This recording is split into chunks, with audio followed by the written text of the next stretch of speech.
안녕하세요. 국어를 구조와 도식으로 쉽게 설명하는 전설입니다. 자, 2021년 지방직 7급 국어. 자, 시험 치르느라고 고생 많이 하셨습니다, 여러분. 그냥 사람들 대부분 누구나 이렇게 말하는 것처럼 시험 문제는 그렇게 어렵지 않았던 것 같아요. 여러분들도 그렇게 어렵게 느끼진 않으셨죠? 하지만 90점 이상을 받은 학생들은 그렇게 많지 않을 것입니다. 왜냐? 그래도 곳곳에 틀릴 수 있는 요소가 많았던 것 같아요, 여러분. 그래서 어쨌든 이 올해 2021년 뭐 지방직 9급, 국가직 9급, 이제 7급도 맞지만 시험을 보면서 치르면서 여러분도 느꼈겠지만 저도 이렇게 가르치면서 해설 강의를 하면서 느낀 게 있습니다, 여러분. 보면 확실히 과거에 비해서 이제 독해 비중은 많이 늘어났고 독해가 이 절대로 앞으로는 줄어들지는 않을 것 같아요. 벌써 한 3년째, 4년째 보면 독해가 비중이 늘어난 채로 계속 가고 있으니까 그지 비중은 줄지 않을 것이다. 그러나 이 독해가 그렇게 어렵게 출제되고 있지는 않아요. 즉 다시 말하면 독해는 어느 정도 독해 능력만 확보되어 있으면 그렇게 틀릴 가능성은 많지 않다고 봅니다, 여러분. 그래서 꾸준한 독해 훈련이 필요하고요. 어느 정도 선까지 시험 문제에 접근할 수 있는 그 능력을 확보할 때까지는 상당히 오랜 시간 동안 꾸준히 연습을 해주면 될 것 같습니다. 그래서요, 독해 자체가 어떤 합격을 가르는 어떤 분야가 될 것 같지는 않고요. 크게 어렵지 않게 출제되기 때문에 단 너무 독해를 할 때 너무 느리면 그건 좀 문제가 되겠죠. 그죠? 자, 그렇다면 우리가 공부를 할 때 독해는 능력이고, 그럼 뭐 어떤 거 위주로 공부를 좀 주력을 해야 될까요? 제가 느끼기에는 역시 어휘랑 문법입니다. 어휘랑 문법.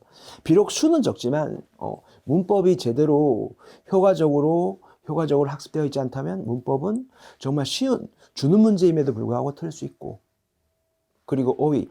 기출 중심으로 확실하게 자신감에 차 있는 어떤 어휘력을 갖고 있지 않으면 또 분명히 틀릴 수 있걸랑요, 여러분. 그리고 문학 같은 경우에는 고전 관련 부분, 사실 현대시나 현대소설 같은 경우에는 지난 그 지방직에서도 봤지만 거의 독해 같은 느낌이 나거든요. 그래서 제대로 글의 주제, 현대시나 현대소설 같은 경우에는 글의 주제를 파악하는 거, 뭐 표현 방식 파악하는 거 어느 정도 뭐 훈련이 돼 있으면 쉽게 접근할 수 있겠지만 고전 같은 부분에서는 조금 어려움이 있을 것 같아요, 여러분. 고전은 미리 해놔야 되는 거지. 이미 시험에 나왔던 것을 바탕으로 미리 해놔야 되고, 그것이 어떤 고전 문학의 해석 능력을 높여줌과 동시에 낯선 고전 문학이 나와도 강하게 자신감 있게 접근할 수 있는 어떤 자신감을 우리에게 불어넣어 줄 것입니다, 여러분. 자, 이 전체 시험 내용에 대해서 좀 설명을 해드리면, 여러분, 독해.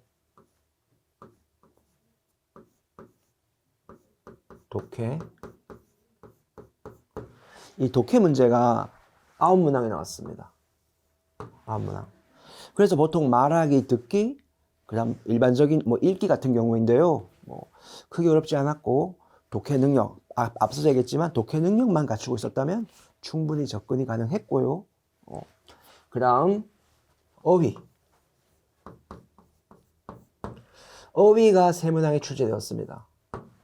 어휘가 예전 같으면 좀 한자도 좀 어렵고 좀 지엽적인 부분에서 출제가 잘 되었는데요. 이번에는 그렇진 않았던 것 같아요.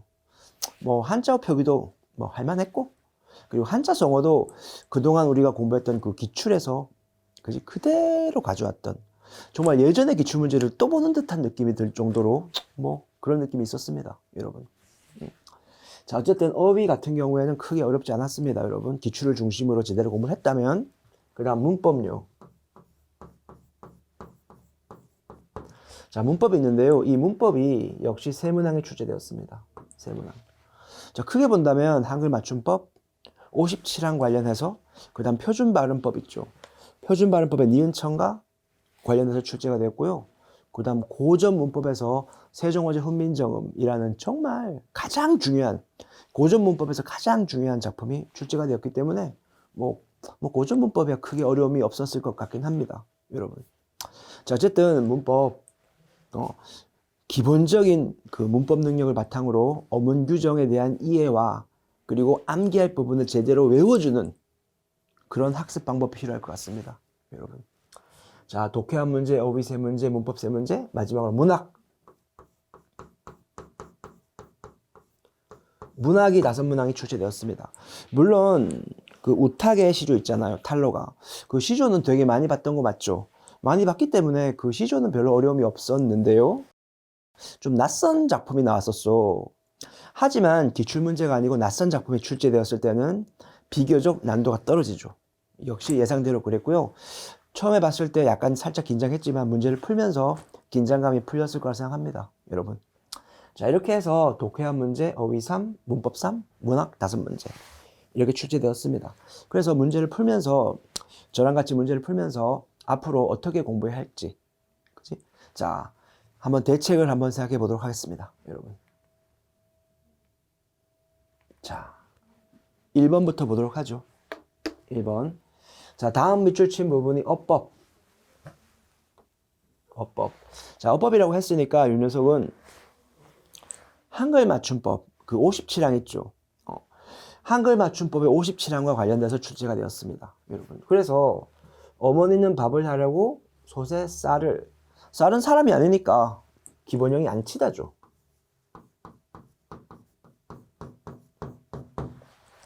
그지? 그래서 여러분 안 쳤다라고 쓰면 틀리겠습니다. 요 히읗이 있으면 안 되겠죠? 그 다음 요리사는 마른 멸치와 고추를 간장에 조리다. 자, 요리는 조리죠, 조리. 그래서 조리다가 기본형이 조리다가 맞습니다. 이 녀석은. 여기에 과거 시제 선호말 의미가 와서 축약이 생겨서 이렇게 쓴 거죠. 그지? 자, 그 다음 다른 사람에 비해서 실력이 딸리다. 약간 실력이 모자라다. 이것은 딸리다가 아니고 달리다죠. 기본형이. 달리다. 자, 오랫동안 나를 기다리던 친구가 화가 나서 잔뜩 불어 있었다. 이렇게 있는데요. 이게 친구가 이게 약간 화가 그러니까 퉁명스럽게 뾰루퉁해져 있었다. 이런 것은 기본형이 붓다입니다. 붓다이기 때문에 지금 여기에 모음 시작어미 어가 오게 되면은 시옷이 탈락합니다. 시옷 불규칙 활용을 하기 때문에 부어가 되겠죠. 부어. 그죠? 그래서 강물이 붓다, 라면이 붓다.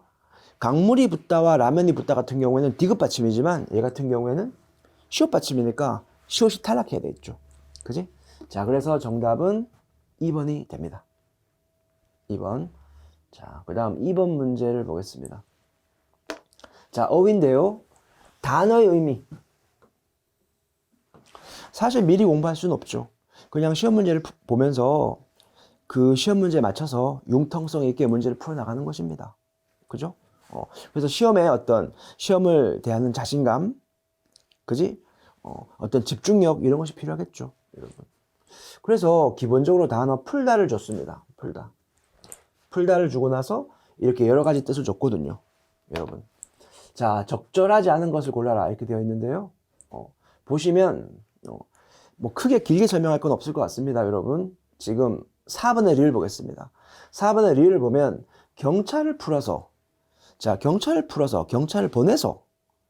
여러 명의 경찰을 보낸다는 의미가 되겠죠. 근데요, 리을 금지되거나 제한된 것을 할 수 있도록 터놓다? 이것과는 상관이 없죠.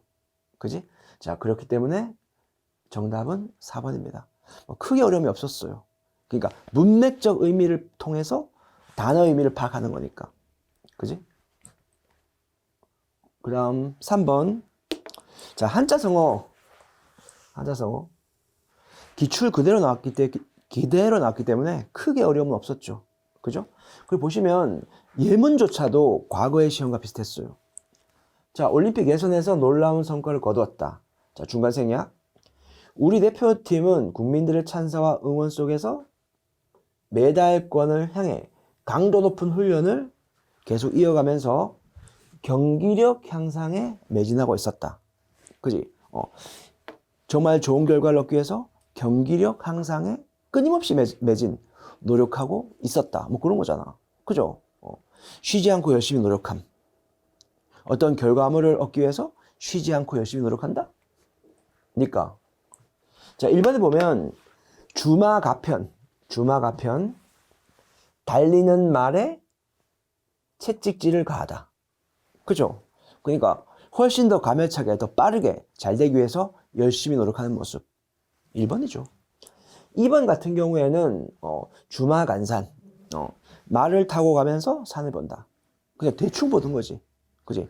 정확하게 보는 것이 아니고 대충 보는 거. 수박 겉핥기 이런 거고. 그 다음 절치부심. 자, 이가 끊어지고 마음이 썩다. 속이 상한다는 거죠. 그지? 절치부심하다. 그 다음 견문발검. 자, 모기를 보고 칼을 꺼내다. 정말 작은 일에 과하게 반응하다. 뭐 이런 뜻이죠. 자, 그래서 정답은 1번입니다. 자, 사자성어 기출에서 그대로 출제되었기 때문에 뭐 쉽게 접근이 가능했고요. 그러니까 기출 중심으로 열심히 공부하면 될 것 같습니다. 앞으로. 그 다음 강연 내용. 굳이 이렇게 강연 내용이라고 했으니까요. 이건 말하기죠. 말하기. 말하기지만 뭐 거의 읽기랑 비슷하게 어차피 지문을 읽고 푸는 거니까. 그지? 자, 가장 적절한 것은 뭐냐 이렇게 되었습니다. 자, 보시면 중심 화제는 우리의 전통 건축 문화. 그지? 우리 전통 건축 문화의 어떤 특징점에 대해서 말하고 있습니다. 그지? 자, 그래서 보시면은요, 여러분. 자, 집터를 고를 때 그 특징 첫 번째가 있습니다. 첫째, 지리. 둘째가 생리. 그 다음, 셋째가 인심. 그리고 마지막으로 산수. 이렇게. 즉, 다시 말하면, 자연과 조화를 고려하고 편리함도 강조한 것. 뭐 이렇게 정리할 수 있지 않을까? 그죠? 그게 바로 우리 전통 건축 문화의 특징입니다. 자연과의 조화를 고려하고 그 속에서 편리함을 추구하는 것. 그죠? 자, 그렇다면 이렇게 마지막 문장에서 정리가 되어 있습니다. 우리 조상들은 집 한 채를 지으려고 해도 집의 위치가 자연 조건과 잘 어울리도록 따지고, 그지? 편리함도 생각해보고 해서 집을 지었던 거죠. 자, 그래서 여러분 보시면 1번 우리 조상들은 자연을 모방해서 거주 공간, 이것은 한 방에 축약하는 말은 되지 않습니다. 모방이란 말 나와 있지 않고, 자, 우리 조상들은 거주 공간 집을 고를 때 인간과 자연을 모두 고려했군. 그지? 자연 환경도 고려했고 편리함도 추구했으니까. 그지? 그래서 2번이 가장 적절합니다. 여러분. 3번 적극적으로 변형했다는 말 나와 있지 않고요. 경쟁하는 요소? 서로 조화를 이루는 모습인데요. 그죠? 자, 그래서 정답은 2번입니다. 2번. 그냥 독해가 그냥 읽고 핵심적인 정보를 파악하면 쉽게 접근할 수 있는 그런 평이한 문제였습니다. 자, 5번. 시주에 대한 이해. 고전 시가에서 가장 중요한 것은 기출작품을 정리하는 거죠. 그죠? 뭐 기출작품을 제대로 정리했다면, 그리고 시주의 중요성을 알고 있다면 분명히 여러 번 봤을 겁니다. 그지? 혹시 올해 시험에 재수가 없어서 안 되더라도 내년을 대비하신다면, 그지? 반드시 기출된 시조 작품, 핵심 작품 등을 살펴봐야 될 거죠. 자, 그러면 시를 봅시다. 한 손에 막대 잡고 한 손에 가위 쥐고. 시를 분석할 때는 그냥 읽는 그대로 비문학 독해하듯이 그렇게 읽고 해석합니다. 함축적 의미를 파악하려면 너무 난해해져요. 시가 너무 복잡해지거든. 그죠? 자, 늙는 길 가위로 막고 오는 백발 막대로 치려하니. 즉 다시 말하면 늙는 것을 어떻게? 한번 막아보려고, 한번 견뎌보려고 하잖아. 그지? 늙는 것은 솔직히 어쩔 수 없지만 그것을 한번 견뎌보려 합니다. 그지? 하지만 백발이 어떻게? 그것을 알고 지름길로 오더라. 이렇게 되어 있죠. 자, 구조화 시켜 보겠습니다. 여러분. 시적 화자가 이렇게 있고, 시적 대상은 뭔가요? 자기 자신의 늙음이죠. 자기 자신의 늙음. 그러니까 더 크게 말하면 인간의 늙음. 사실 인간이라면 어쩔 수 없잖아. 그지? 자, 이런 부정적 현실을 갖고 있다 이거야. 자, 정서는 어떻게든 극복하려고 하지만 백발을 막을 수가 없었던 거죠. 그러니까 이렇게 부정의 정서. 그렇죠? 그래서 이 우타게 시를 탈로가라고 하죠. 사람이 늙는 건 어쩔 수 없어. 늙는 것은 어떻게 보면 서러운 거잖아. 그지? 탄식할 만한 내용 아닌가? 그지? 자, 주된 표현 방식. 자, 주된 표현 방식은 바로 뭔가요? 지금 늙는 길 가위로 백발을 막대로 치려고 하니까 재밌죠? 웃기죠? 해학적입니다.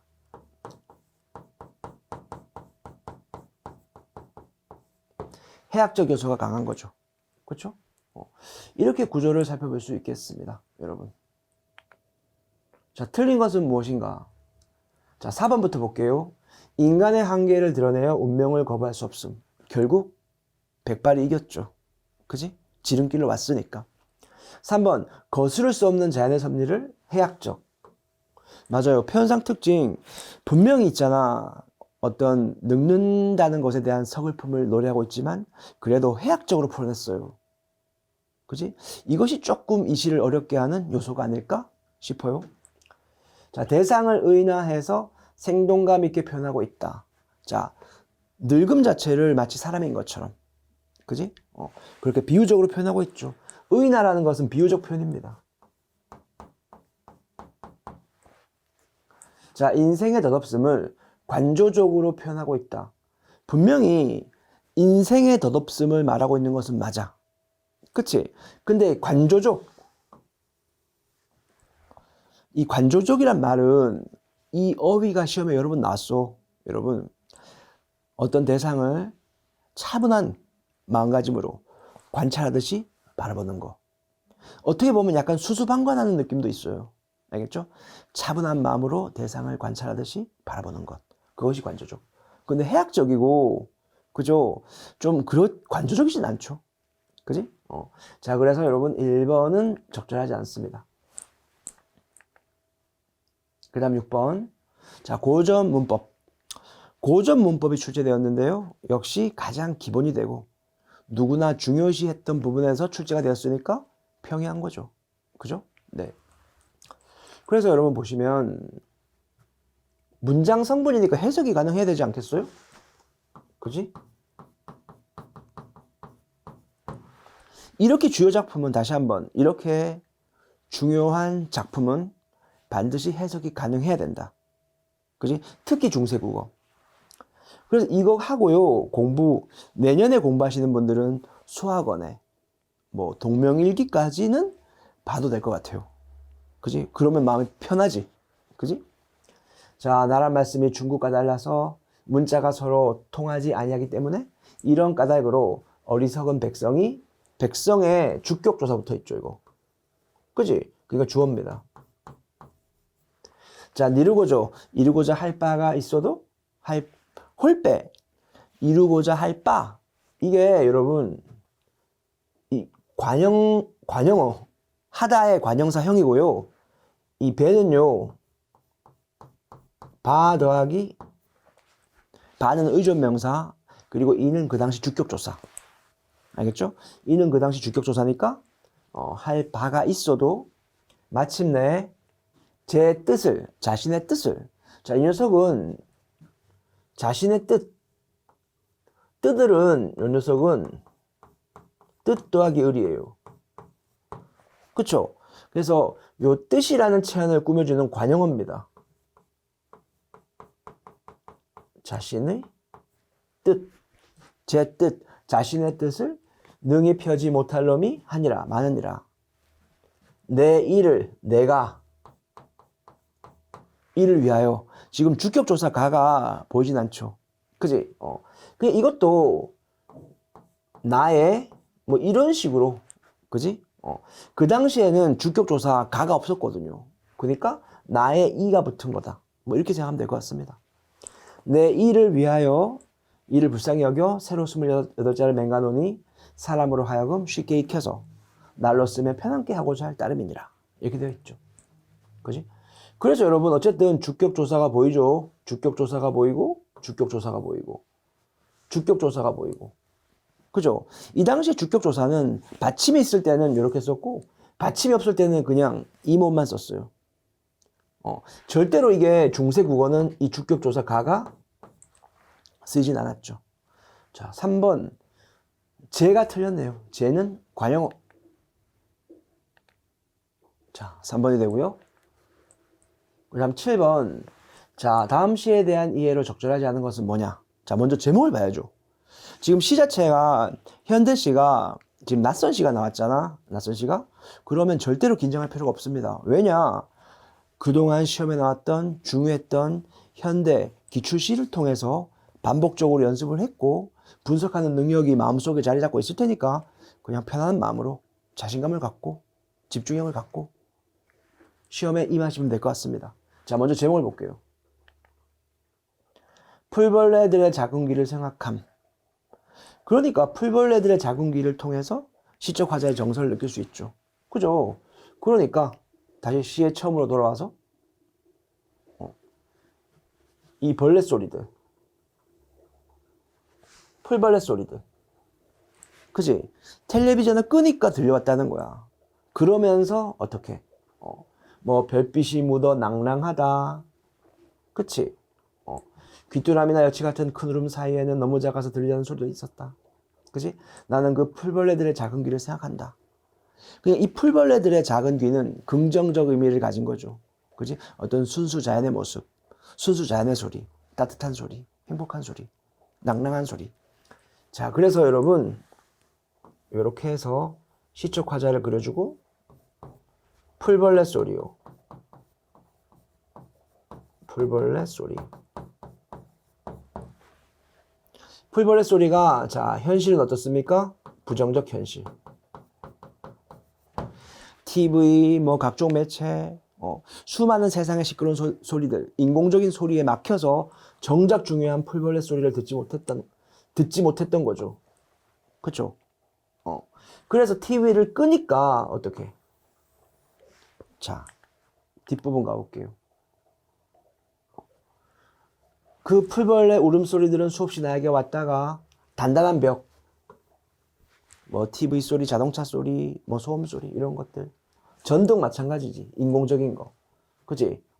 부딪혔다가 새카맣게 떨어졌을 것이다. 부정적 현실, 그지? 하지만 TV를 끄면서 뭐 인공적인 모든 것을 줄여가면서, 그지? 밤공기를 들이쉬니까, 자, 우리의 허파 속으로 그 소리가 들어왔다. 헛바도 별빛이 묻어 조금은 환해졌다. 그지? 나는 행복했다. 나는 너무 좋았다라는 거지. 그죠? 그래서 이렇게 긍정의 정서. 인공의 소리를 제거한 뒤 풀벌레 소리를 들으니까 내 마음은 환해졌다. 난 행복해. 뭐 이렇게 된 거지. 그죠? 주된 표현 방식을 보면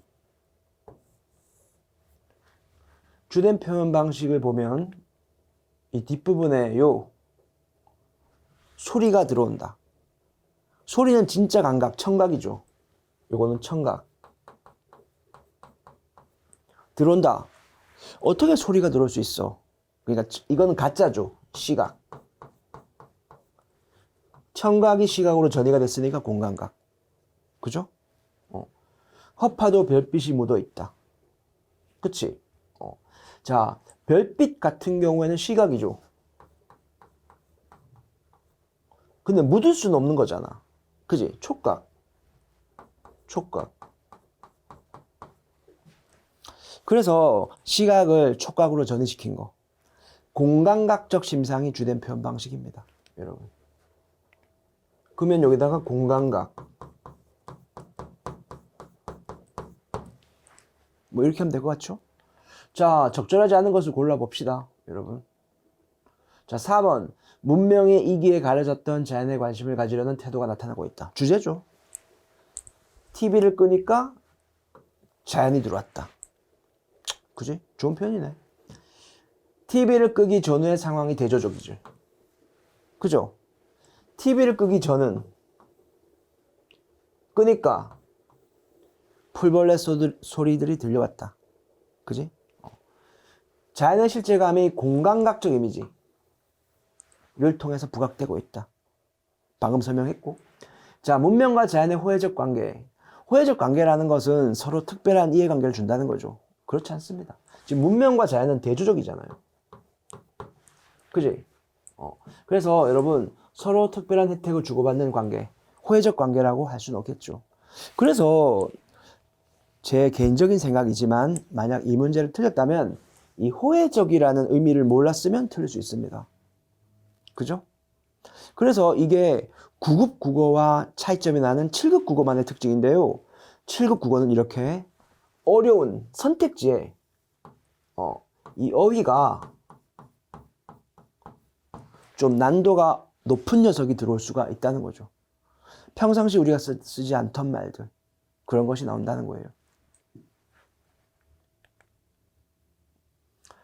자, 8번 문제 들어가겠습니다. 여러분 8번 문제 역시 요것은 소설이죠. 자, 이 문제를 풀기에 앞서서 제가 미리 한 말씀 드리고 싶은 게 뭔가 하면, 사실 우리는 국어를 공부하기 위해서 지금까지 되게 긴 시간 동안 준비를 하고 열심히 공부하면서 한편으로는 쉽고 한편으로는 해도 끝이 없고 뭐 다양한 하루하루가 뭐 어떤 때는 이렇고 어떨 때는 힘들고 이런 상황이 생기잖아요. 근데 이럴 때는 국어를 너무 복잡 미묘하고 세부적으로 보지 말고 큰 틀에서 보면 됩니다. 우리 교육과정을 보면 국어는 크게 이거거든요. 이해, 표현. 이해라는 것은 주제와 관련이 있는 거야. 내용과 관련이 있는 거죠. 표현이라는 것은 뭔가 하면 내용을 효과적으로 전달하기 위한 방법이잖아. 그죠? 그래서 표현이 좋아야지만 이해도가 올라가는 거예요. 그지? 시험 문제가 이해만 모르면 내용이고 표현만 모르면 표현 방식을 찾는 거죠. 근데 두 개가 같이 섞여서 나올 수도 있습니다. 그죠? 그래서 어쨌든 표현과 이해를 좀 제대로 내용이 나오면 주제를 파악하고, 표현 방식, 시와 관련된 표현 방식, 뭐 반어, 역설, 관념의 구체화, 공감각적 심상. 소설과 관련된 표현 방식, 뭐 시점이라든지 구성 방식, 그죠? 뭐 의식의 흐름 기법이라든지 뭐 이런 것들을 미리 학습해야 될 필요가 있고요. 그것을 시험 문제에 적절하게 녹아 들어갈 수 있도록 훈련이 필요하겠죠. 그지? 자, 어쨌든 8번 문제를 보겠습니다. 적절한 것은 무엇입니까? 이 작품은 7차 교과서에서 실려 있어서 정말 긴 시간 동안 고등학교 3교과에서 실려 있었습니다. 윤은길의 장마. 그치? 그래서 꽤 많이 알려진 작품이고 항상 누구나 중요시 생각했고 기출로도 여러 번 나왔던 내용이죠. 그치? 그래서 보시면 이 장면이 뭔가 하면 외할머니가 주인공이거든요. 뭐 시간 관계상 자세한 설명을 할 수는 없지만 6.25 전쟁이 터지면서 삼촌이 죽어요. 그지? 삼촌은 죽고 할머니는 삼촌이 살아있다고 믿으면서 점쟁이한테 점을 보니까 삼촌이 못이 온다고 믿는 거죠. 그래서 준비를 했어요. 사람들은 웃겼죠. 점쟁이 말을 믿고 삼촌을 기다리니까. 그죠? 자, 정말 점쟁이가 예측한 시간이 됐고 삼촌이 왔죠. 하지만 삼촌의 모습을 보는 순간 할머니는 기절할 수밖에 없었어. 왜? 삼촌이 아니라 구렁이가 왔거든. 우리 무속신앙 샤머니즘에서 구렁이는 죽은 사람의 환신, 즉 삼촌은 죽었다는 거예요. 그죠? 자, 이런 삼촌을 주인공 외할머니. 외할머니도 무속신앙을 믿고 있었고요. 이런 삼촌, 한을 품고 온 구렁이 삼촌에게 다정스럽게 말을 건넵니다. 그지? 마치 살아있는 사람 대하듯이요. 그 장면 볼까요? 자네. 솔직히 요즘 말하면 웃길 노릇이지. 구렁이한테 자네 이러니까. 하지만 그 당시 샤머니즘, 우리 무속신앙의 관점에서는 상당히 가슴 아픈 말이 될 수 있습니다, 여러분. 자, 노친께서는 기력이 여전히 없어. 여전하시고. 다른 식구들도 모두 잘 지내고 있어. 집안일이랑 아무 걱정 말고 어서 자네가 가야 할 데로 가소. 저 손길로 가소. 그지? 죽은 사람이 있어야 할 곳으로 가소. 이렇게. 그지? 이렇게 할머니는 마치 살아있는 사람에게 말을 건네는 것처럼 말을 했다. 이 윤흥길의 장마의 가장 큰 특징 중에 하나입니다. 그죠? 뭐 성장소설이다, 뭐 시점의 이동이 보인다, 기타 등등 여러 개가 있지만 그래도 주제가 드러나는 부분. 6.25 전쟁으로 우리 상처받은 영혼들, 우리 민족의 구성원들, 그 상처를 누가 치해줄 수 있다? 바로 모성애 또는 우리 민족의 어떤 그 전통적 이념, 뭐 이런 것으로 곱게 치료해 줄 수 있다. 이런 것을 말하고 있거든요. 그지? 자, 어쨌든 할머니가, 이 외할머니가 할머니의 머리카락을 태우면서 구렁이는 자기가 갈 곳으로 가죠. 자, 이렇게 봤을 때 여러분, 할머니의 말하기 태도는 방금 제가 말씀드린 것처럼 구렁이를 살아있는 사람처럼 대하면서 말을 건네고 있다. 그지? 이렇게 쉽게 파악할 수 있어요, 여러분. 2번이고, 그 다음 9번 문제. 자, 기억니은의 주장에 대한 비판. 그러니까 그 비판이라는 것은 잘못된 점을 지적하는 거죠. 그치? 자, 그러면서 고쳐야 한다고 소리를 높이는 게 비판인데요. 자, 기억과 니은의 주장을 보겠습니다, 여러분. 어쨌든 간에 이렇게 나와도 비판도 객관적으로 하시는 거야. 절대로 우리 나름대로 어떤 주관적인 판단으로 비판은 안 됩니다, 여러분. 자, 보시면 기억, 의무투표제. 그지? 자, 의무투표제를 도입하자. 찬성. 낮은 투표 결과에 정당성이 확보되지 못한다. 그지? 그 다음에 그래서 법적 제재를 가하자. 의무투표제. 분명히 법적 제재를 가하면 높은 투표율로 이어질 것. 그렇다면 근거는 법적 제재를 가했을 때 사람들이 무조건 90% 이상 투표할 것이다. 근거가 있는가? 근거가 없잖아, 지금. 그치? 이런 의무투표제가 낮은 투표를 해결할 것이다?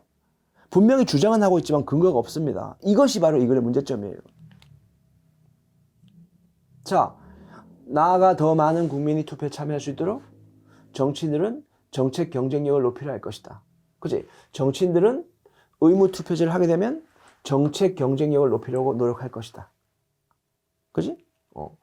자, 그렇다면 이거 역시 근거가 지금 없지 않나?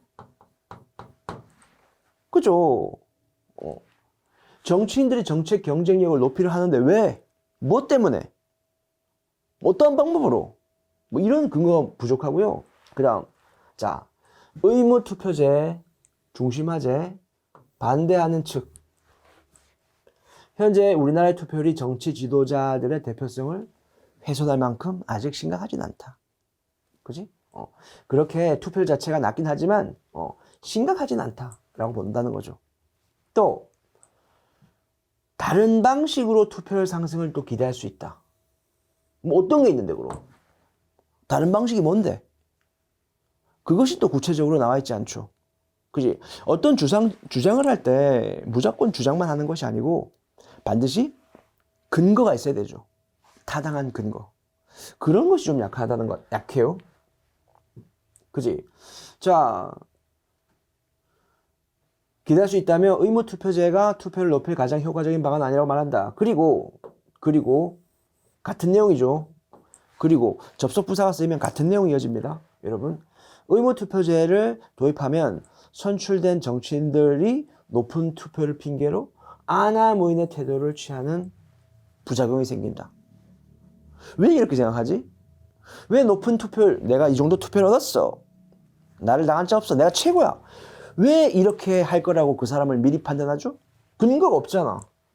아나무인이 될지 더 겸손해질지 그건 봐야 알지. 그치?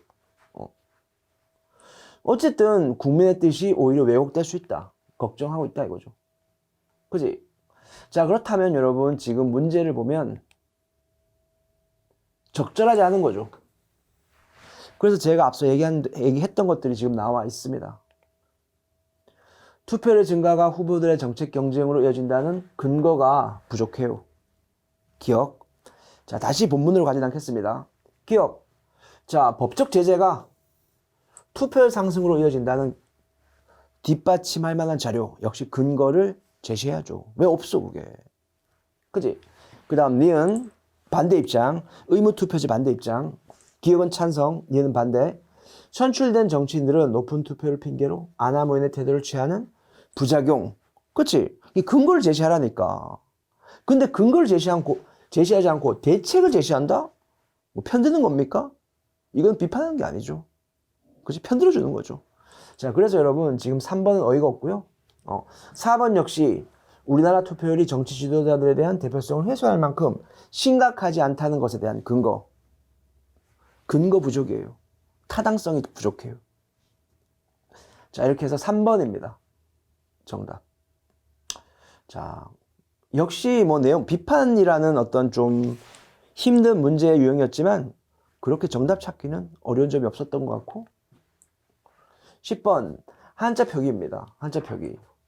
자, 노력의 이 경기의 승리는 노력의 결과인데요. 맺을 결자고 과일할 때 열매 과자. 사상 초유 처음에 있는 일이다. 처음 초자 있을 유자. 괜찮죠? 자, 수많은 곡절 굽을 곡자. 이 곡절이라는 것은 어떤 이유, 원인 이런 거잖아요. 이때 곡자는 굽을 곡자가 맞습니다. 근데 절자, 이거는 끊을 절자야. 이걸 쓰면 안 됩니다. 그죠? 꺾을 절자 쓰셔야 돼요. 그죠? 그러니까 꺾는다는 것은 손으로 꺾잖아. 그러니까 이렇게 부수가 손 숫자가 있어야 되고요. 그 다음에 이렇게 도끼근 이렇게 해서 꺾을 절자를 쓰는 것이 맞습니다. 서막은 차례 서자입니다. 그지? 그리고 장막할 때 막자고요. 괜찮아요. 그래서 이 한자 표기도 주로 기출 관련돼서 기출의 중심에서 나왔기 때문에 역시 크게 어렵진 않았어요. 하지만 분명히 말씀드리지만 역시 정답률, 그래도 어려운 문제에 속하기 때문에 정답률은 많이 떨어질 것입니다.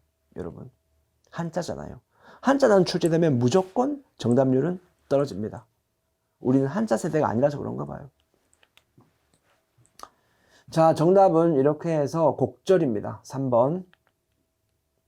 그 다음 기역 리을에 들어갈 말로 적절하지 않은 것은 무엇이냐. 보시면 이것은 글의 개요죠.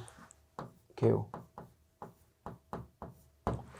개요라는 것은 우리 교육과정상 보면 이것은 쓰기에 나옵니다. 쓰기. 다른 말로 하면 장문인 거죠. 지금 공무원이 되실 분들을 뽑는 시험이다 보니까 이 공무원들은 민원인을 상담하고 그리고 어떤 서류 문서를 받아서 작업해서 어떤 행정 정책들을 뭐 대신 이렇게 구체적으로 실시하고 뭐 이렇게 하는 사람들이잖아요. 그러니까 이런 쓰기도 중요하죠. 그죠? 이 개요가 나와 있는데요. 이 개요는 글의 설계도잖아. 글의 설계도. 그래서 설계도가 예쁘면 글이 예쁜 거죠. 그죠? 시험에 나오면 이 개요 같은 경우에는 간단해요. 주제와의 관련성. 그지? 주제와의 관련성. 크게 주제가 나오고 주제 안에 하위 항목이 나오고 하위 항목 안에 또 하위 항목이 또 나오고. 그쵸? 이런 것들에 상위 개념과 하위 개념의 어떤 관련성을 따지면 되는 거죠. 그지? 그래서 별로 어렵지 않았습니다. 그래서 청소기 관련 고객 만족도 제고 방안. 1. 고객 불만 현황. 그지? 고객 불만 현황에 보면 기억이 있었고 1번이 있고 2번이 있습니다. 불만 현황을 보면 그러면 소음 과다 및 흡입력 미흡. 괜찮죠? 그치? 그리고 니은 가볼게요. 니은 해외 공장에서 제작한 모터 품질 불량. 또 인터넷 고객 지원 서비스 시스템이 잦은 오류. 그지? 이것이 바로 뭔가요? 원인입니다. 원인. 이것이 원인이 되어서 고객의 불만이 생긴 거죠. 그지? 그러니까 원인. 대체 왜 생겼어? 그지? 이 두 가지가 있고, 세 번째, 고객지원센터의 지원 인력 부족이라고 되어 있는데 디귿 보시면 동종 제품 전량 회수 후 수리 또는 신제품으로 교환, 고객 지원 서비스 시스템 최신화 및 관리 인력 충원. 이것은 앞에 있었던 이 원인, 이 고객들이 이렇게 불만을 갖게 된 원인, 이 원인에 대해서, 그지? 1번, 2번의 해결 방안이죠. 그죠? 1번의 해결 방안, 2번의 해결 방안을 그대로 갖고 온 거잖아, 이거. 그치? 여러분. 그렇기 때문에 고객지원센터의 지원 인력 부족은 택도 없어. 말도 안 돼요. 그죠? 4번 역시 기대 효과와 향후 과제에 대해서. 해결 및, 민원 해결 및 회사 이미지 제고. 그지? 개선 방향. 괜찮죠? 이 정도면 9급 시험 문제보다도 쉽게 나왔어요. 이것은. 자, 3번요. 그 다음, 자, 기획을 설명한 방식으로 적절한 것은 무엇입니까? 이렇게 되어 있는데요. 자, 담배가 해오는데도 담배를 피우는 이유, 중심화제. 대체 인간들은 담배를 왜 피우는가? 분명히 몸에 안 좋다는 걸 알면서도. 그지? 자, 보시면 첫째. 지금 설명한 방식을 물은 거니까 내용보다도 표현에 집중해서 보시면 되겠습니다. 그치? 첫째, 담배를 피우는 모습은 멋있다. 또, 둘째, 담배를 피우면 정신이 안정된다. 셋째, 넷째, 이런 식으로 해서 담배가 몸에 해롭지만 왜 피워야 되느냐. 대체 죽을지도 모르면서 그 이유를 첫째, 둘째, 셋째, 넷째 역시 기출에 나왔죠. 그지? 어떤 전체를 구성 요소로 자르는 방법. 그것이 사물이든 추상적 관념이든. 그지? 첫째, 둘째, 셋째가 모이면 담배를 피우는 이유가 되죠. 이건 분석입니다. 그지? 자, 똑같은 중심화제를 주시고 나서 첫째, 둘째, 셋째, 넷째 이렇게 똑같은 지문이 분석이 기출문제에 있었어요. 여러분. 자, 어쨌든 셋째, 넷째가 나와 있고요. 정답은 이번에 분석입니다. 정의는 어떤 개념을 한마디로, 그지? 어떤 그 개념을 한마디로 단정적으로 설명하는 것이죠. 무엇은 무엇이다. 이렇게. 서사라는 것은 여러분 행동 중심, 어떤 행동 중심으로 설명하는 건데 시간의 흐름에 따라서 설명하는 방법. 주로 기행문이 있겠죠. 기행문. 행동 중심인데 시간의 흐름에 따른 어떤 전개 방식, 서사고. 비교는 어떤 두 대상을 견주는데 공통점이죠. 이 정도가 바로 주제를 효과적으로 표출하기 위한 표현 방식, 내용 전개 방식이었죠. 정답 2번요. 자, 13번. 글에 대한 이해로 틀린 것은 무엇입니까? 이렇게 되어 있죠. 보시면, 자, 15세기 중엽에 구텐베르크가 인쇄술 도입했을 때 인쇄업. 15세기 중엽에 인쇄업 중심화제입니다. 그러면 우리는 이 중심화제에 대한 글쓴이의 생각을 따라가면 돼요. 그죠? 그래서 보시면 15세기 중엽에는 몸적인 투자가 필요. 비문학 독해에는 반드시 밑줄이 필요하죠. 수험생들. 설명하는 사람도 필요하고 수험생도 필요하고 문제를 풀 때. 어차피 지문을 읽고 선택지를 읽으면서 다시 지문으로 가야 되니까. 그때 지문으로 다시 갔을 때 그 지문이 되게 낯설게 느껴지지 않으려면, 되게 친숙한 친구처럼 느껴지려면 밑줄이 필요하죠. 자, 15세기 말에는 자금을 빌려주는 업자들에게 종속되었습니다. 그지? 그들은 경제적으로 목적을 가지고 책 사업을 장악하게 되었죠. 그지? 왜냐하면 책은 생산 원가의 2~3배를 뛰어넘는 아주 고이익을 창출하는 그런 사업이었기 때문에. 자, 여러분 또 핵심 내용 밑줄 쳤습니다. 이 사치품, 책이죠, 책. 수지 맞는 상품으로 시장에서 거래되었고 그 과정에서 사상의 교환이 촉진되었다. 즉 다시 말하면 수지가 맞으니까 상품으로 시장에서 거래됐어. 그지? 이게 먼저 생겼어. 이게 먼저야. 선. 그지? 그리고 의도하지 않았지만 그 과정에서 사상의 교환이 생긴 거야. 알겠죠? 돈이 생기니까, 돈이 되니까 상품으로 시장에서 거래되었고, 그러다 보니까, 내용이 책이다 보니까 저절로 사상의 교환이 생긴 거죠. 그 다음 15세기 후반부. 라틴어가 중요했기 때문에 그 당시엔 라틴어가 중요했대. 그래서 라틴어로 된 종교 서적이 인쇄의 주류를 이뤘다는 거예요. 전 세계 흐름이 라틴어가 중요했기 때문에 이게 먼저죠. 그치? 인과관계네요. 중요했기에 라틴어로 된 종교 서적이 인쇄의 주류를 이뤘다. 이렇게. 그치? 그 다음 16세기. 이렇게 시간의 흐름에 따라서 설명한 것들은 어쩔 수 없어. 이렇게 지금 지문이 그렇게 길지 않으니까 이렇게 시기별로 밑줄을 치는 수밖에 없습니다. 그지? 자, 인쇄술 중심화제.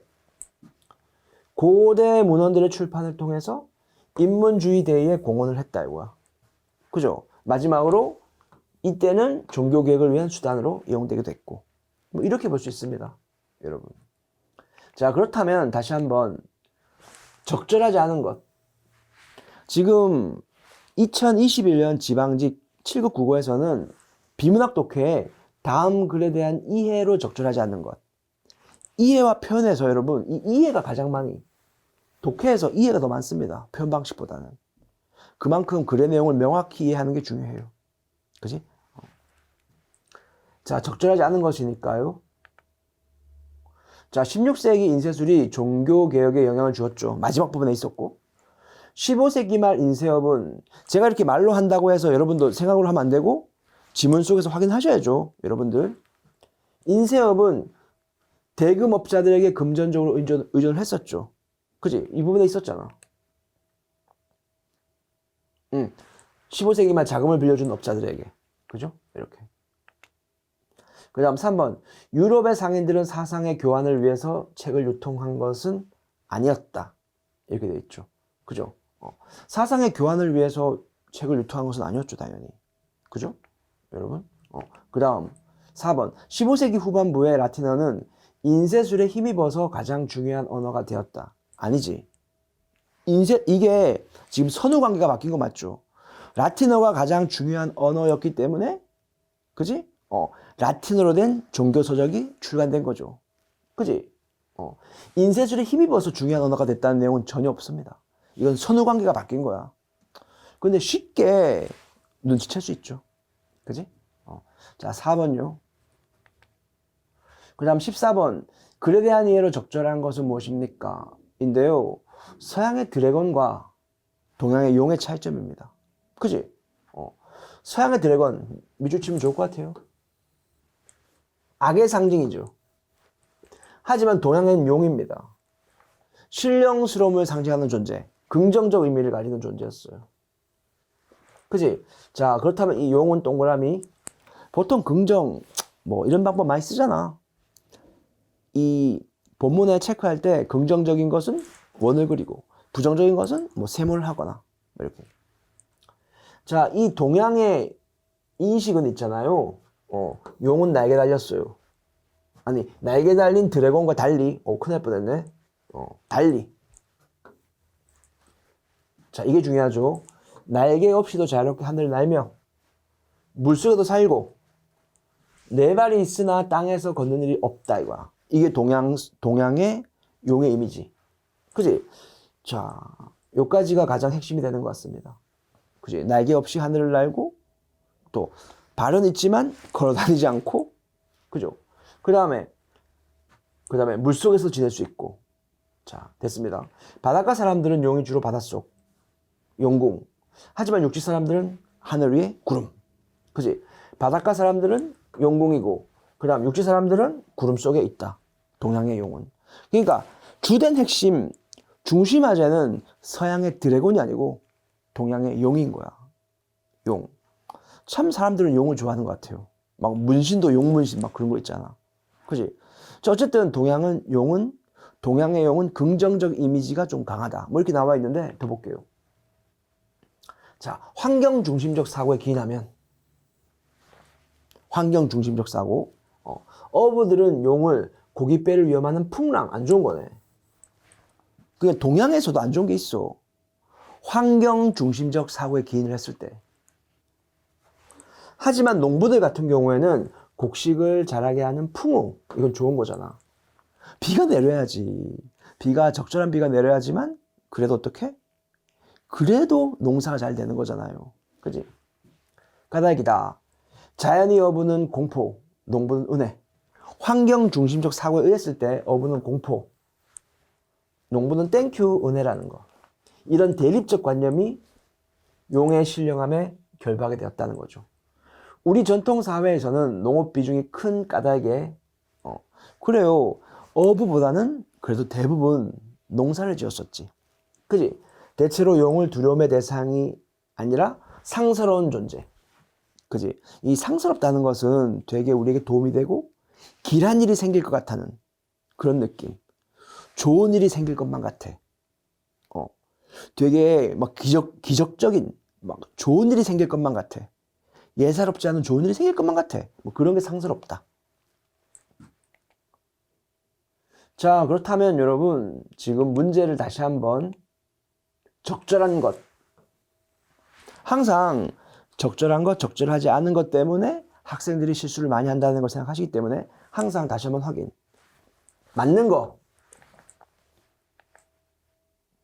자, 4번. 드래곤에 대한 서양의 인식에 의하면 드래곤은 하늘을 날 수 없다. 날개가 있는데? 그치? 틀렸고. 환경 중심적 사고에 의하면 풍랑과 풍우는 상스러운 현상이다. 상스러운 것은 좋은 현상이니까. 그치? 풍랑은 나쁜 거잖아. 풍우는 좋은 거고. 이것도 틀렸네?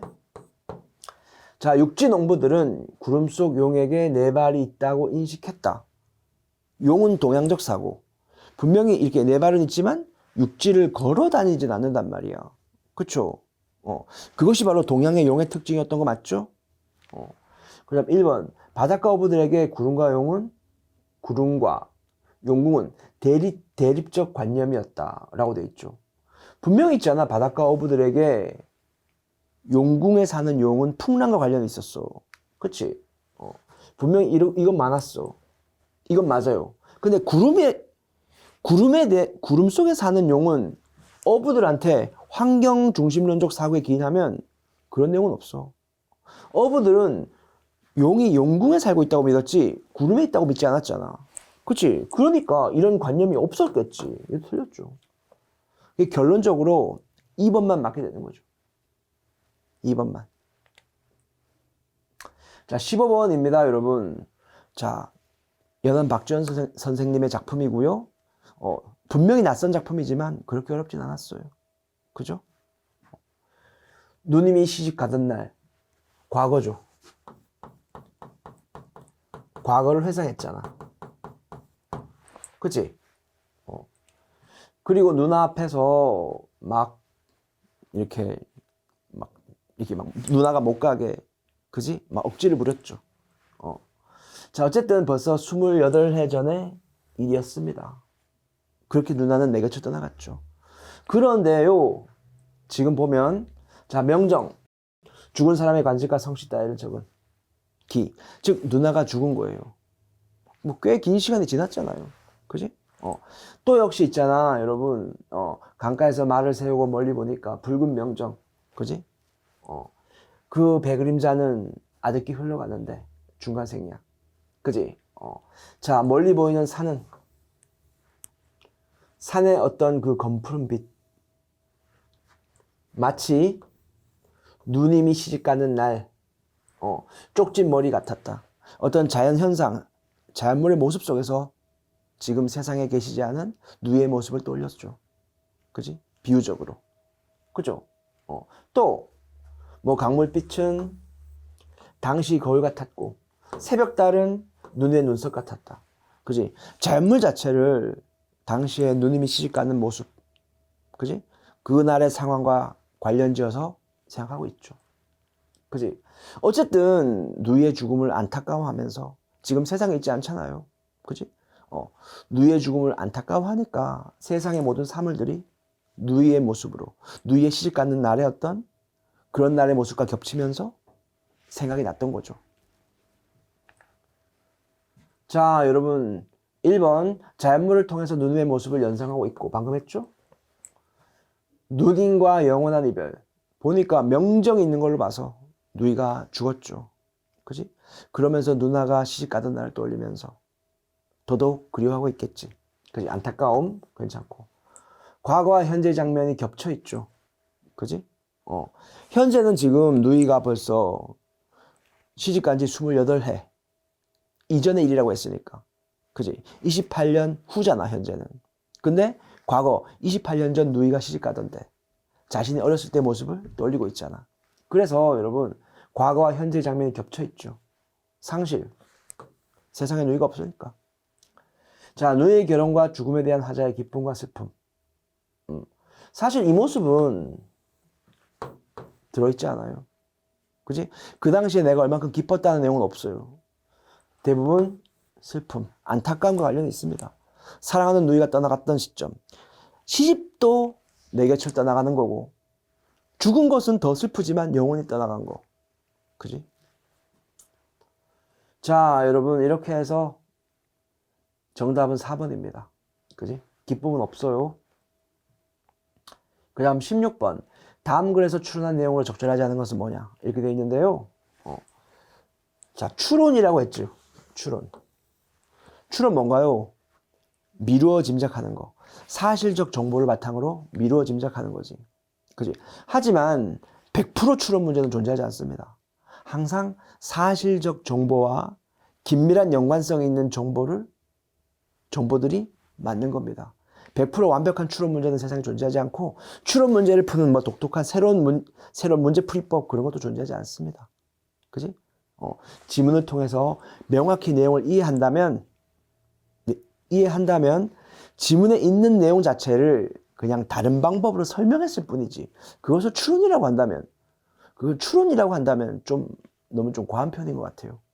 어쨌든 추론이라고 하지만 본문의 내용을 크게 벗어나면 다 틀립니다. 자, 사람들의 평균 수명은 21세였죠. 그치? 자, 그런데요, 아동 사망률이 높았던 것, 미생물로 인한 질병 때문이었는데, 그것을 밝혀서 치료기를 연 사람은 바로 파스테르. 그냥 우유 이름인 줄 알았는데 그지, 파스테르였다. 그지?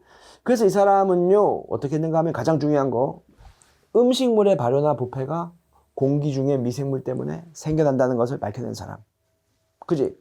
그리고 이 사람이 어때요? 자, 음식에서 저절로 새로운 생명체가 생겨나는 건 아니다. 미생물 때문이다. 라고 말하면서 음식물의 맛과 질감을 변화시키지 않으면서 살균하는 방법, 파스토리제이션이라는 것을 발견했다. 이게 뭐라고? 파스토리제이션? 뭐야? 음식물의 맛과 질감을 변화시키지 않으면서 살균하는 방법. 정말 획기적이지 않습니까, 여러분? 자, 이런 내용이 있고, 자, 이러한 연구에 이어서, 그 연구에 이어서 파스테르는 또 어떻게? 사람과 가축에게 생기는 질병의 원인, 역시 미생물에 있었던 거야. 그죠? 그래서 이를 예방할 수 있는 백신, 우리가 얼마 전에도 맞았던, 그지? 연속으로 2번 맞았던 그 백신을 사용하고 치료법도 제시했다는 정말 고마운 사람이었던 거예요. 이렇게 비문학 독해는 우리에게 좋은 정보도 줍니다, 여러분. 자, 이렇게 봤을 때요, 자, 확인을 해야죠. 틀린 것, 본문의 내용과 관련 없는 것, 유사한 설명이 아닌 것을 고르면 됩니다. 자, 로마의 평균 수명이 낮았던 것은 아이들이 질병으로 죽었기 때문이죠. 2번, 파스테르는 음식물의 발효와 부패에 대해서 자연 발생설을 부인했죠. 미생물을 확인한 사람. 자, 파스테리제이션은, 이 살균법은 음식물의 맛과 질감을 높인다라고 했지만 되게 지엽적인 한 부분이잖아요. 그죠? 잘 보십시오. 이게 추론인가? 자, 음식물의 맛과 질감을 변화시키지 않으면서 살균하는 방법이 파스테리제이션이야. 그치? 그러니까 음식물의 맛과 질감을 높이지 않고 그대로 유지한다고 돼 있잖아요. 그치? 이건 있는 그대로 사실적 정보와 선택지의 내용을 있는 그대로 비교하는 거지, 미뤄 짐작하는 건 절대 크게 막 미루어서 꼬리에 꼬리를 물고 확장시켜 나가면 절대 아니라는 거죠. 그지? 뭐 추론하는 문제를 많이 풀어봐야 된다? 근데 추론하는 문제를 푼다는 것은 그 문제가 그만큼 완성도가 높아야 돼요. 적어도 기출문제만큼. 자, 질병으로 인한 아이들의 사망률을 줄이는데 기여했겠죠. 그지? 분명히 나와 있고 백신을 만들었고 그러면서.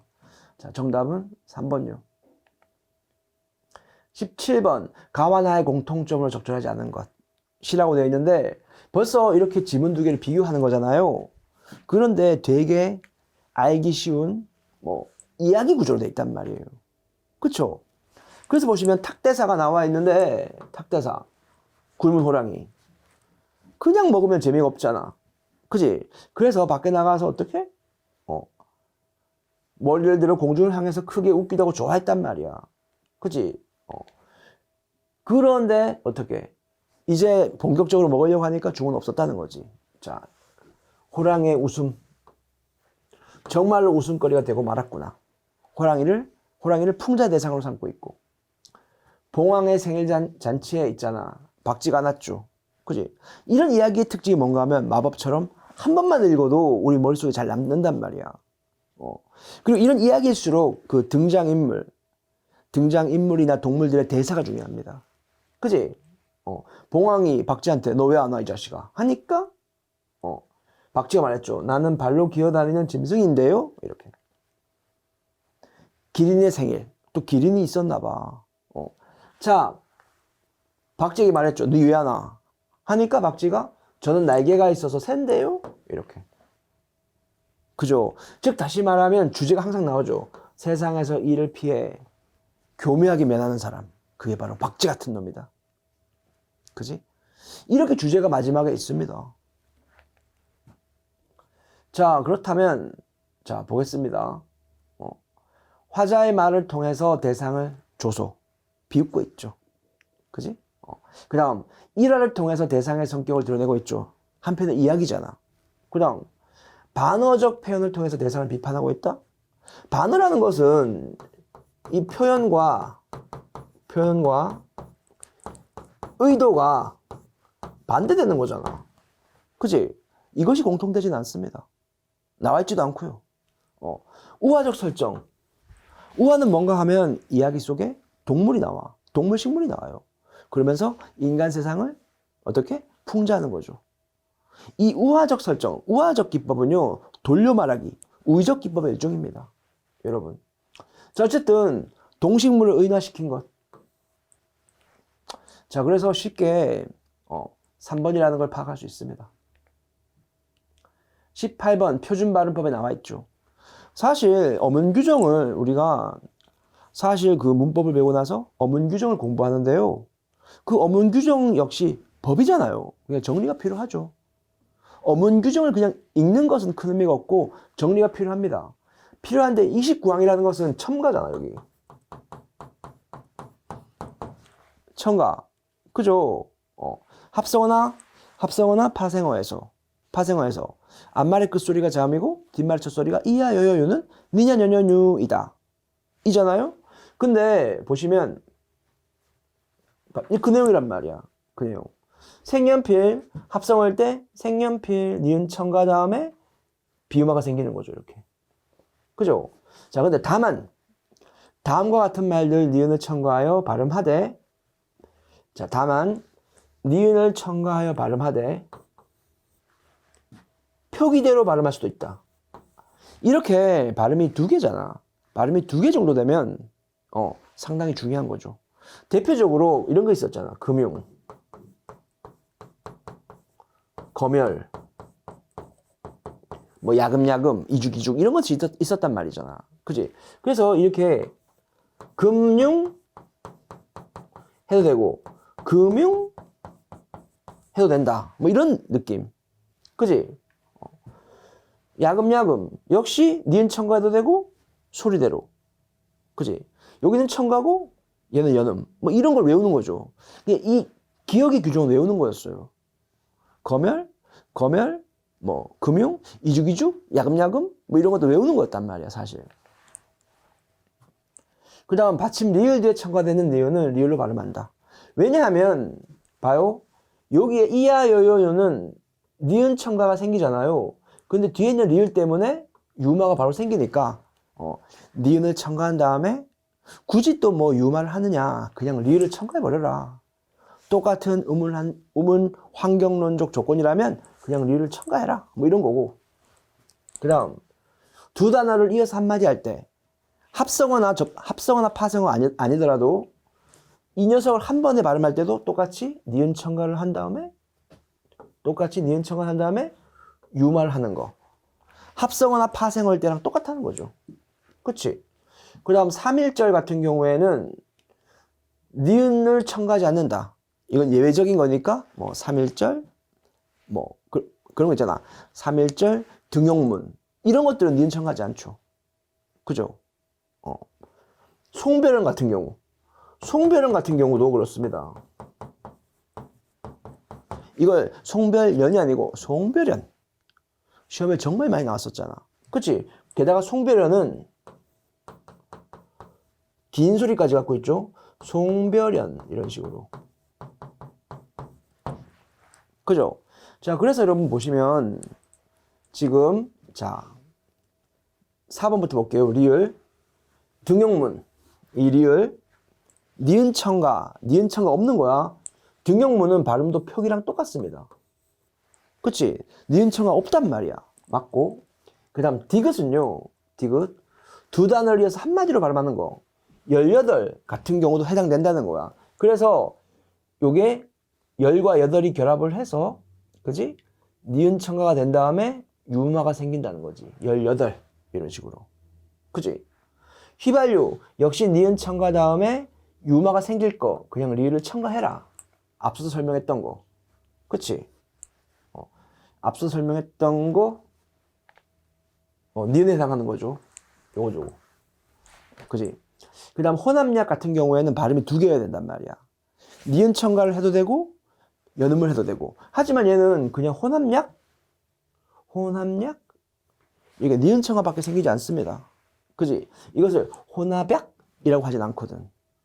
만약에 혼합약도 되고 혼합약도 됐다면 이거는 특별히 따로 외웠어야 되는 거지. 그지?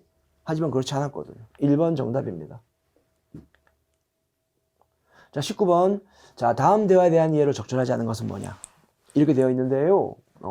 자, 역시 본문의 내용을 명확하게 살피고 유사한 설명이 아닌 게 답이 되겠죠.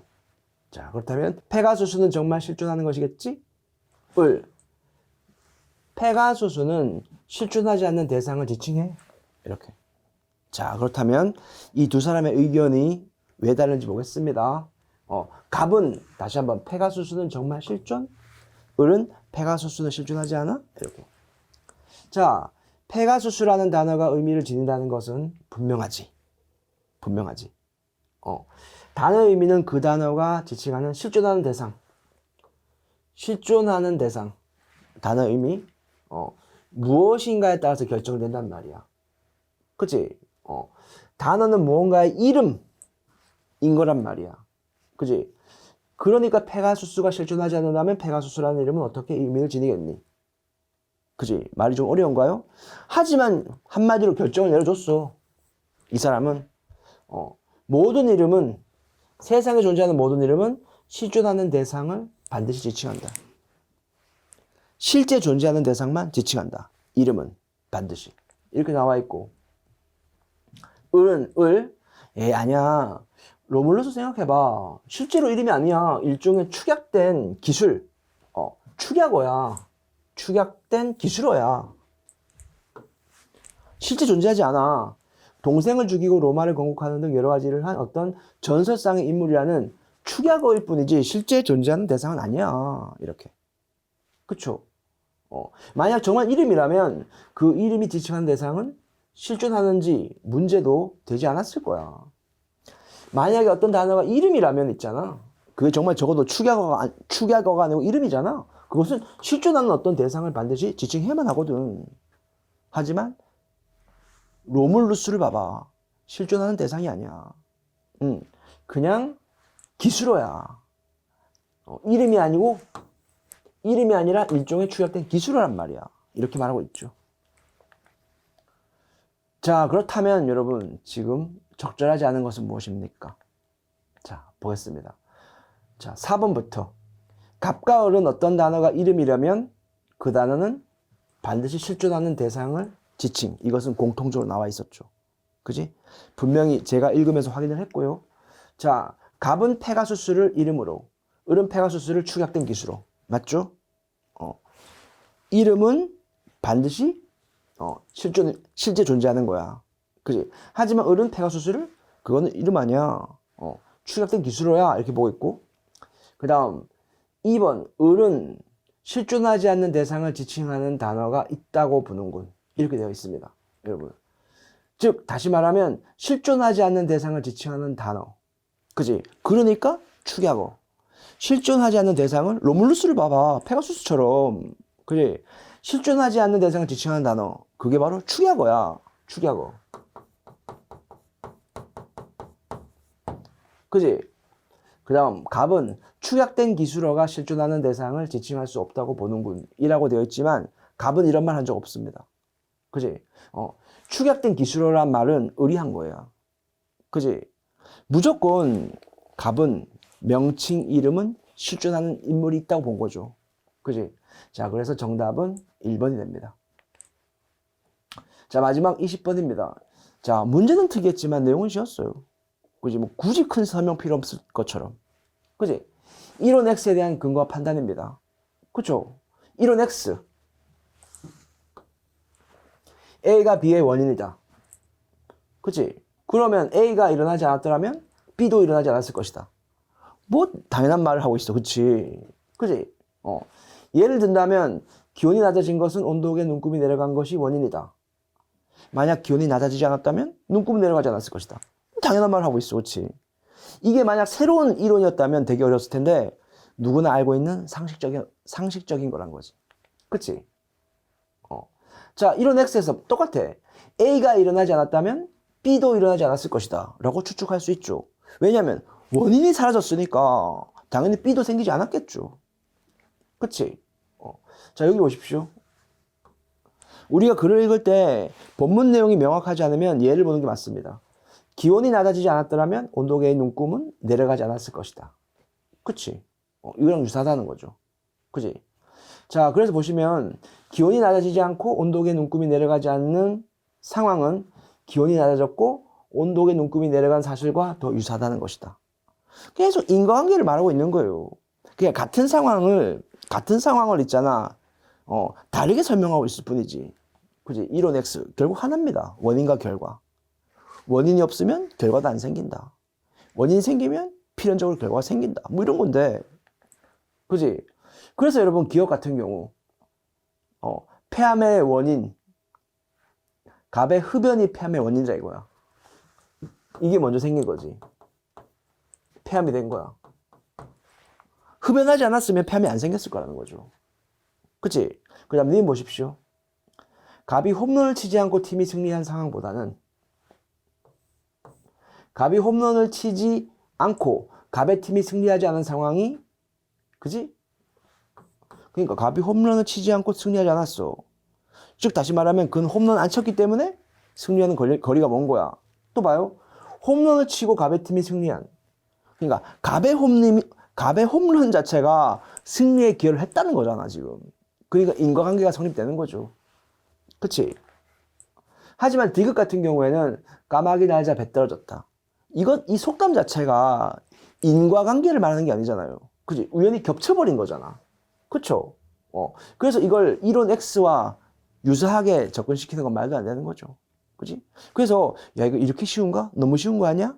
라고 생각했던 그런 의구심 자체가 오히려 시험 문제를 더 어렵게 만들었죠. 그치? 자, 정답은 1번요. 자, 여러분 이렇게 해서 뭐 긴 시간 동안 지금 2021년 지방직 7급 문제 풀어봤습니다. 여러분 항상 기본적인 내용을 먼저 공부하시고 기출의 중심에서 꾸준히 시험에 대비하십시오. 여러분, 자, 긴 시간 동안 수업을 들어주셔서 정말 감사합니다. 다음에 뵙겠습니다.